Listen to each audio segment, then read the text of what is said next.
1953 से लेकर 1965 तक भी नेशनल कॉन्फ्रेंस की ही हुकूमत थी, लेकिन हकीकत ये नहीं है।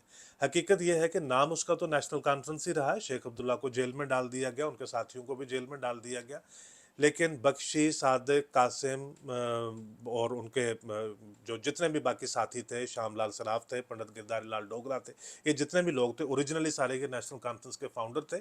लेकिन अब इन्होंने अपने आप को पूरी तरह से अब्जॉर्ब कर दिया हुआ था कांग्रेस पार्टी के अंदर, जाने जाते थे सिर्फ एक दूसरे नाम के साथ। यानी यहाँ तक कि जिस दिन 1953 में शेख अब्दुल्ला को डिसमिस किया गया, हिरासत में लिया गया, उस दिन जो सारी कार्रवाई है वो नेहरू के घर से संचालित की जा रही थी।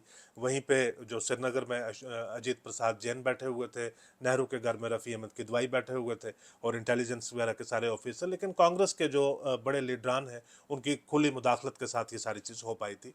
1953 से लेकर 1965 तक, जब तक बख्शी की गवर्नमेंट रही और उसके बाद सादिक आई, बीच में एक मुख्तसर वक्त के लिए ख्वाजा शमसुद्दीन आए, कांग्रेस का जो वो इन्फ्लुएंस था जम्मू कश्मीर के ऊपर इस तरह से था कि अगर बख्शी को अपने कैबिनेट की रिशफल करनी है, एक्सपेंशन करनी है, तो लॉबिंग जो है वो श्रीनगर में या जम्मू में नहीं हुआ करती थी।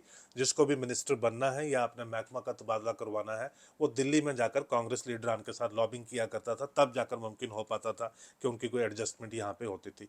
चीफ सेक्रेटरी किसको बनाना है, डीजीपी किसको बनाना है, कोई भी चीज़ जो है वो तब्दीली अगर जम्मू कश्मीर के एतबार से कोई भी फैसला होगा, कांग्रेस के लीडर्स अक्सर आया करते थे कश्मीर में या जम्मू में, और बख्शी उनके पास फाइलें पेश किया करते थे, उनकी कंसल्टेशन लिया करते थे। तो वो एक भरपूर तरीके के साथ कांग्रेस की हुकूमत थी। लेकिन इस वक्त को 1953 से लेकर 1965 के जो 12 साल हैं, इसको मैं कहूँगा कांग्रेस बाई प्रॉक्सी। ये कांग्रेस ने प्रॉक्सी के साथ जो है हुकूमत चलाई यहाँ पे। यानी 63 की आप सबसे बड़ी मिसाल लीजिए।